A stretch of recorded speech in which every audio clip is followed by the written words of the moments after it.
প্রিয় মানুষের চ্যাটিং হিস্ট্রিগুলো লুকিয়ে রাখতে পারবেন কোডের মাধ্যমে।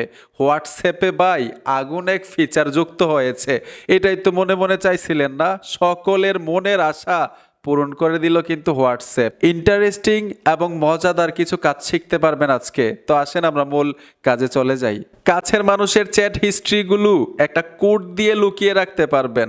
একটা ইঞ্জিনিয়ারও যদি হোয়াটসঅ্যাপে এসে ঘাটাঘাটি করে ওই অ্যাকাউন্টটাকেই খুঁজে পাবে না, নাম্বার দিলেও আসবে না, নাম সার্চ করলেও আসবে না। মজাদার একটা কাজ শিখতে পারবেন হোয়াটসঅ্যাপের। এই গুরুত্বপূর্ণ সেটিংসটা কিভাবে করবেন সোজা হোয়াটসঅ্যাপে চলে আসব।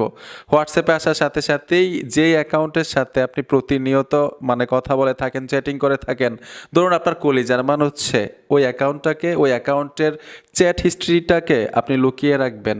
এটা কিভাবে সম্ভব আমি এই অ্যাকাউন্টটা দিয়ে দেখাচ্ছি। ধরুন আমি ওনার সাথে কথা বলি, উনি আমার কাছের মানুষ।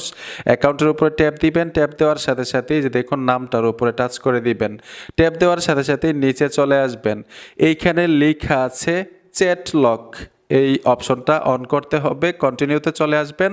আপনার মোবাইলের স্ক্রিন লকটা চাইবে, মানে আপনার মোবাইলে আপনি যেই লকটা ব্যবহার করেন এই লকটা দিয়ে দিবেন। আমি ফিঙ্গার ব্যবহার করি, ফিঙ্গারটা দিয়ে দিব। এই দেখুন আমি ফিঙ্গারটা দিয়ে দিলাম। দেওয়ার সাথে সাথেই ব্যাক চলে আসবেন। কোড কিভাবে অ্যাড করবেন এইখানে দেখাই দিচ্ছি। আমি ব্যাক চলে আসলাম।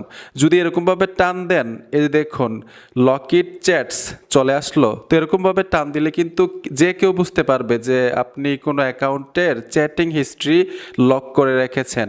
তো কোড কিভাবে অ্যাড করবেন এটা দেখাই দিচ্ছি। এইখান থেকে লকিট চ্যাটস এই অপশনটাতে চলে আসবেন। আসার পরে ওই যে আপনার স্ক্রিন লক দিয়ে দিবেন, মানে ফোনের লকটা। তো আমি ফিঙ্গার অ্যাড করেছিলাম, ফিঙ্গারটা দিয়ে দিলাম। অ্যাকাউন্ট চলে আসলো। উপরে দেখুন 3 ডট অপশন আছে, 3 ডটে চলে আসবেন। 3 ডটে আসার পরে এখানে দেখুন চ্যাট লক সেটিংস, এই অপশনটাতে টাচ করতে হবে। তো আমি চ্যাট লক সেটিংসে চলে আসলাম। এখানে দেখুন সিক্রেট কোড লেখা আছে, সিক্রেট কোডে ট্যাপ দিবেন। এইখানে একটা কোড সেট করবেন, ঠিক আছে? তো এইখানে আমি দিয়ে দিলাম ধরুন 9900। নেক্সটে চলে আসবেন, সিক্রেট কোড আবার দিতে হবে সেম কোডটা। তো এখানে আমি দিয়ে দিলাম 9900, ডানে চলে আসবেন। আসার সাথে সাথে এখানে দেখুন হাইড লকিড চ্যাটস এই অপশনটাতে অন করতে হবে। অন করার পরে এখানে দেখুন ইউজ মাই সিক্রেট কোড এই অপশনটাতে টাচ করে ওই কোড দিয়ে দিবেন 9900, ডানে টাচ করে দিবেন। সম্পূর্ণ কাজ শেষ। এখন আমি ব্যাক চলে আসব, দেখবো কাজটা হয়েছে কিনা। হোয়াটসঅ্যাপে চলে আসলাম। এই দেখুন এখন যদি টান দেই, ওই যে লকিট চ্যাটস ওই লেখাটা কিন্তু এখন আর আসে না। এই যে দেখুন আমি টান দিচ্ছি, আসে না। এইখানে সার্চ বক্স আছে, সার্চ বক্সে গিয়ে যদি অ্যাকাউন্টের নামটা লিখেন, যে অ্যাকাউন্টের চ্যাট হিস্ট্রিগুলো আপনি লুকিয়ে রেখেছেন, অ্যাকাউন্টটাকে লুকিয়ে রেখেছেন, তারপরেও পাবে না, নাম্বার দিলেও আসবে না, ঠিক আছে? এখন আপনি কিভাবে খুঁজে পাবেন, আপনি আবার পুনরায় ওনার সাথে কিভাবে কন্ট্যাক্ট করবেন এটা দেখাই দিচ্ছি। ঠিক একইভাবে হোয়াটসঅ্যাপে এসে সার্চ বক্সে চলে আসবেন, যেই কোড দিছিলেন সেই কোড এইখানে দিয়ে দিবেন।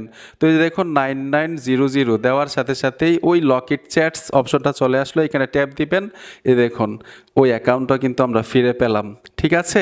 এইভাবে কলিজার মানুষটার সাথে আপনি লুকিয়ে চ্যাটিং করতে পারবেন, কেউ বুঝতে পারবে না। এখন আপনি যদি আগের মতো করতে চান যে আপনার হোম পেজে চলে যাবে হোয়াটসঅ্যাপের এই অ্যাকাউন্টটা, এই সেটিংসের আপনার দরকার নাই। ঠিক একইভাবে আপনারা 3 ডটে চলে আসবেন। এইখানে লেখা আছে চ্যাট লক সেটিংস, এই অপশনটাতে চলে আসবেন। আসার পরে এই যে দেখুন সিক্রেট কোডে চলে আসবেন। আমি ট্যাপ দিলাম, এইখান থেকে টার্ন অফ করে দিবেন, কন্টিনিউতে চলে আসবেন, মানে এইখান থেকে আনহাইড হয়ে যাবে। এখন চ্যাটস লক কিন্তু থাকবে। চ্যাটস লক যদি মানে আনলক করে দেন, আপনার ওই হোম পেজে চলে যাবে অ্যাকাউন্টটা। আশা করি সহজে বুঝতে পেরেছেন এই সেটিংসটা হোয়াটসঅ্যাপে কিভাবে করতে হয়। বন্ধুরা ভিডিওটা দেখে যদি একটু উপকার হয়ে থাকে অবশ্যই সাথে থাকবেন। দেখা হবে নতুন ভিডিওতে। আল্লাহ হাফেজ।